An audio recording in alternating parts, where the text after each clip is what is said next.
दिन हुआ,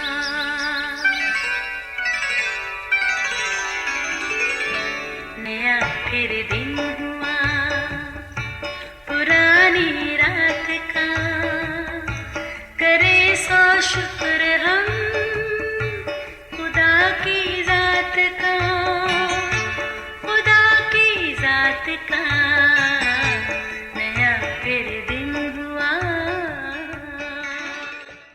आज की आयत। ईसाऊ अपने बाप की बातें सुनते ही बड़ी बुलंद और हसरतनाक आवाज़ से चिल्ला उठा और अपने बाप से कहा, मुझको भी दुआ दे, आए मेरे बाप मुझको भी। तब उसने कहा, तेरा भाई दगा से आया और तेरी बरकत ले गया।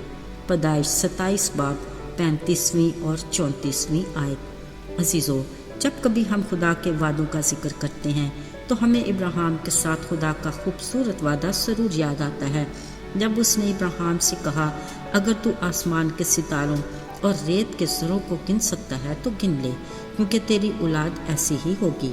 कलाम मुक़द्दस के मुताबिक इब्राहिम का अहद का फर्जंद इसहाक था। आगे इसहाक के 2 बेटे थे। सोच में तो आता है ऐसी सूरत में खुदा का इब्राहिम से किए वादे का क्या हुआ, लेकिन इसमें शक की रत्ती भर भी गुंजाइश नहीं कि उसका कहा अटल और अपने वक्त पर पूरा होकर ही रहता है, जल्द या बदीर। खैर दोस्तों, हम भी खामोशी से देखते हैं कि वो कब अपने वादे को पूरा करता है। याद रहे, इसहाक के दोनों बेटों के पैदा होने से पहले खुदा ने रिबका के पूछने पर इस बात से भी उसे आगाह किया कि उसके पेट में 2 कबीले परवरिश पा रहे हैं। एक कबीला दूसरे से जोरावर होगा और बड़ा छोटे की खिदमत करेगा। सो खुदा की इस प्लानिंग का आगाज उस वक्त से हुआ जब ईसाऊ ने दाल और रोटी के बदले अपने पहलौठे होने का हक अपने छोटे भाई याकूब के हाथ बेच दिया। आज एक और ऐसा ही वाक़या पेश आया जिसका किसी को गुमान भी नहीं था। अजीज़ों, कलाम मुक़द्दस में लिखा है कि अब इसहाक ऐसा ज़ईफ़ हो चुका था कि उसकी आंखें धुंधला गईं और उसे कुछ नज़र नहीं आता था।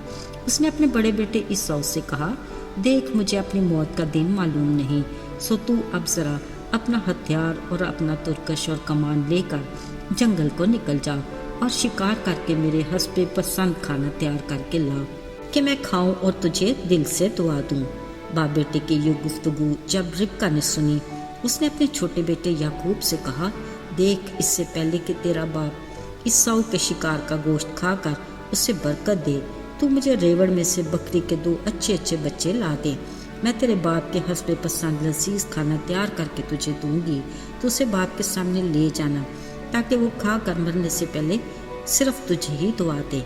माँ की बात सुनकर याकूब ने अपने तमाम खदशात से अपनी माँ को आगाह किया और कहा, ऐसा ना हो बाप मुझे पहचान ले और मैं दगाबाज ठहरूं और बरकत के बदले में लानत कमाऊं।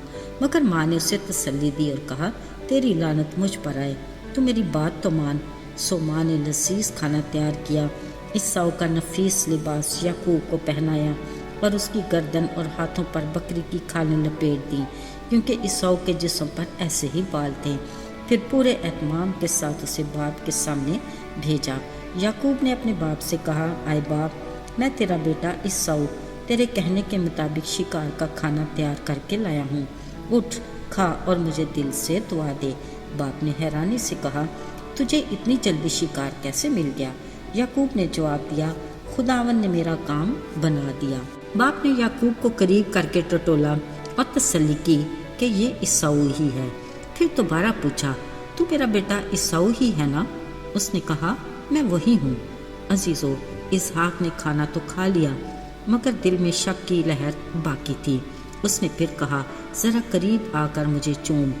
ऐसा करने से उसने उसके लिबास की खुशबू भी पाली। फिर बड़े इत्मीनान से कहा, देखो, मेरे बेटे की महक उस खेत की महक की मानद है जिसे खुदा ने बरकत दी हो। खुदा आसमान की ओस और ज़मीन की फरबही और बहुत सा अनाज और मैं तुझे बख्शे। कौमें तेरी खिदमत करें और कबीले तेरे सामने झुकें। जो तुझ पर लानत करे वो खुद लानती हो और जो तुझे दुआ दे वो बरकत पाए। अजीज़ो, यूं याकूब ने धोखे से अपने भाई के हिस्से की बरकत भी ले ली। यकीनन ये याकूब के लिए खुदा के प्लान की दूसरी कड़ी थी जिसके बारे में इसहाक बिल्कुल ला इल्म था। फिर जब ईसाऊ अपने शिकार का खाना तैयार करके लाया تو اسحاق نے پوچھا تو کون ہے؟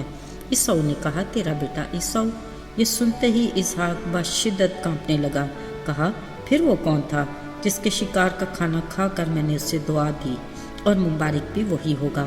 عیسو اپنے باپ کی باتیں سن کر بلند اور حسرت ناک آواز سے چلا اٹھا اور کہا اے باپ مجھے بھی دعا دے۔ اب اسحاق کو یقین ہوا کہ یعقوب دغا سے اپنے بھائی کی برکت بھی لے گیا۔ اس نے کہا دیکھ میں نے اسے تیرا سردار ٹھہرا دیا اور اس کے بھائی اس کے خادم ٹھہرے۔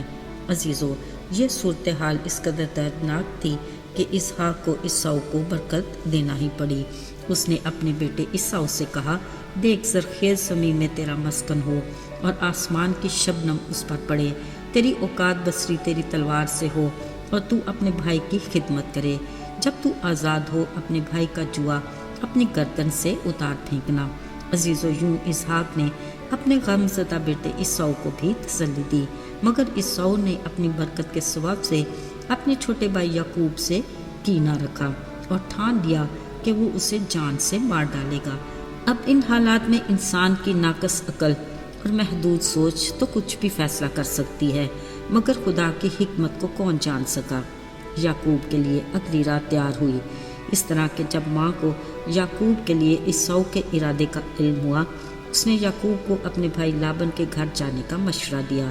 لہٰذا یعقوب اپنے ماموں لابن کے گھر ماں کی رضا اور باپ اسحاق کی اس دعا اور برکت کے ساتھ روانہ ہوا کہ قادر مطلق تجھے برکت بخشے اور تجھ سے قوموں کے جتھے پیدا ہوں اور ابراہیم کی برکت تجھے اور تیری نسل کو ملے۔